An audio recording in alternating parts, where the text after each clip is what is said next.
Donc maintenant, Hervé Solignac, qui est vice-président du CPID et député de l'Ardèche. On va visiter la France. Merci, Madame la Présidente, Mesdames et Messieurs, chers et chers amis iraniens, chers collègues du CPID. Philippe Gosselin l'a évoqué tout à l'heure, le 4 avril dernier, une vidéo a circulé, vous l'avez probablement toutes et tous vue. On y voit des hommes condamnés à mort quelques instants avant leur pendaison. Et que font-ils dans ces derniers instants? Ils chantent. Ils chantent malgré la mort promise, malgré la mort imminente. Ils chantent parce qu'il leur reste encore quelque chose que le régime ne peut pas leur enlever. Leur parole courageuse, celle qui sert à dire non, celle qui sert aussi à adresser un message de dignité au monde et à ceux qui restent. Ces hommes, nous le savons aujourd'hui, étaient 6 membres liés à l'OMPI, 6 membres d'unités de résistance. Et cette image, celle de leur honneur préservé jusqu'au bout, dit quelque chose d'essentiel dans ce qui se joue en ce moment. La résistance iranienne n'est pas un fait isolé, pas plus qu'elle ne doit se réduire à un simple état d'esprit.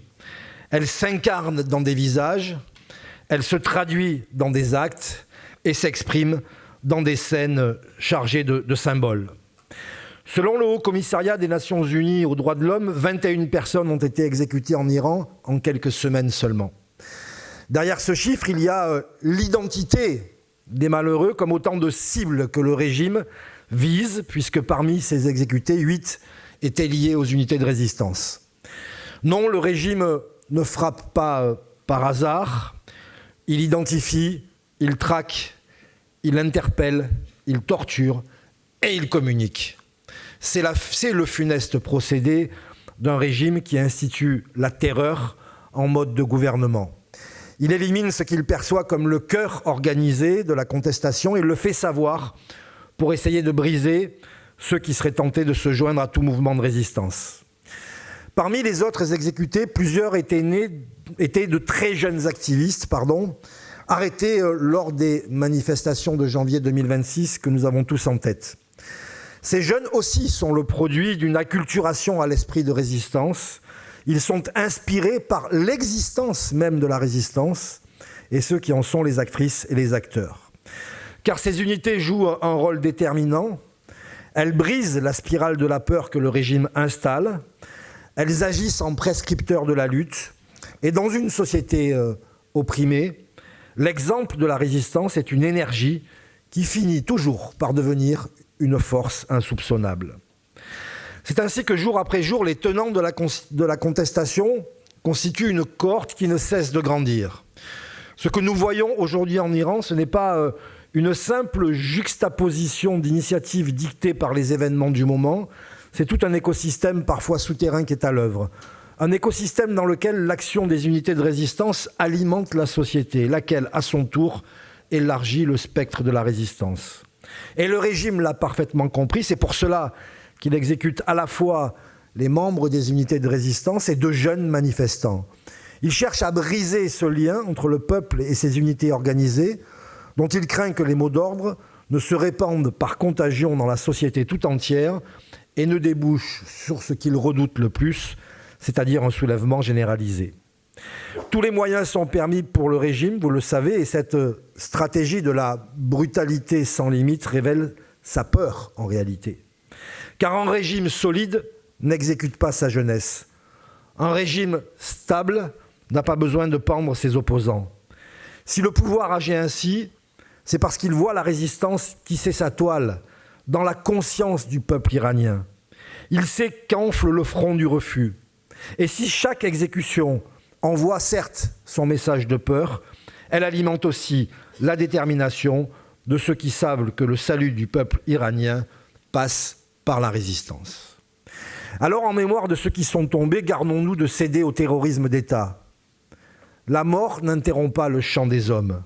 Leurs mots, nourris de courage, prospèrent, comme autant de messages qui se répandent dans les foyers, les familles, les quartiers, les usines, les universités.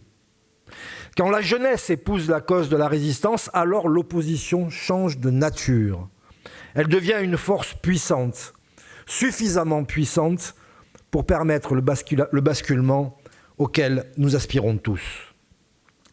Et la question qui nous rassemble aujourd'hui est au fond celle qui obsède tous les amis du peuple iranien en France depuis des décennies. Comment aider ce grand pays à franchir les derniers mètres qui le séparent de sa propre liberté?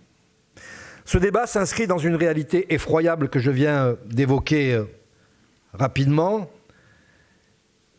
Et pour répondre à cette question, une tentation existe, croire que des solutions rapides pourraient venir de l'extérieur.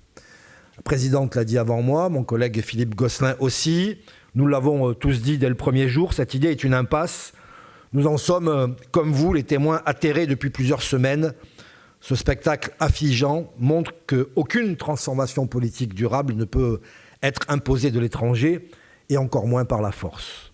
Une société ne se reconstruit pas sous les bombes, le changement viendra des Iraniens eux-mêmes. Et c'est là un point essentiel. Il n'existe pas une seule voix iranienne, mais une pluralité d'expressions, de sensibilités, de parcours. Cette diversité est le signe d'une vie politique riche malgré la répression. C'est un facteur d'espoir. Et je veux saluer ce soir celles et ceux qui sont les représentants de cette diversité et qui sont ici présents dans cette salle. La France, ce vieux pays du Conseil national de la résistance, peut en témoigner par son histoire. C'est la diversité qui a fait la force et la résistance de son peuple quand il s'est agi de repousser l'occupant. Parmi ces courants, certains regardent vers le passé, d'autres vers l'avenir. Je ne m'intéresse pas au premier et je déplore l'attention qu'on accorde aux tenants d'une monarchie qui, par définition, n'a rien à attendre du peuple, sinon son asservissement. Mais une idée progresse et celle-là m'intéresse. Celle d'un système fondé sur la souveraineté populaire, excluant toute concentration durable du pouvoir, quelle qu'en soit la forme. Dans cette perspective, les initiatives se multiplient pour rapprocher des acteurs issus d'horizons différents, politiques, sociaux, culturels, y compris parmi les communautés kurdes, baloutches ou arabophones. Cette dynamique de rapprochement, je le crois, est déterminante. Elle montre qu'un projet commun peut se construire en tenant compte des réalités multiples de l'Iran. Les dictateurs, vous le savez, nient les singularités pour asseoir leur pouvoir uniforme. La liberté viendra en faisant tout l'inverse. Mais soyons clairs sur un point et j'en terminerai par là. Il ne nous revient pas ici de choisir à la place du peuple iranien celles et ceux qui devront le représenter demain. Ce serait contraire aux principes que nous défendons. La légitimité est entre les mains des Iraniens, ceux qui résistent là-bas ou ici. Et je veux dire à cet instant l'admiration que j'ai pour certains d'entre eux, présents ce soir. Je pense à Behzad, à Ali et à bien d'autres, qui, loin de leur terre, continuent de lui consacrer toute leur énergie, tout leur temps, tout leur souffle, autour et avec Mariam Rajavi. Nous autres, étrangers à ce pays, mais amis de longue date de l'Iran, nous avons un rôle à jouer, modeste probablement, mais nécessaire, celui de rester fidèles à nos principes, en soutenant les droits fondamentaux sans ambiguïté, celui d'encourager les échanges comme ce soir avec les forces qui œuvrent pour un avenir plus libre. Être toujours du côté de la dignité humaine, elle doit devenir la boussole de toutes les politiques, à Téhéran un jour, à Tel Aviv et Washington de toute urgence, et toujours fidèlement ici à Paris.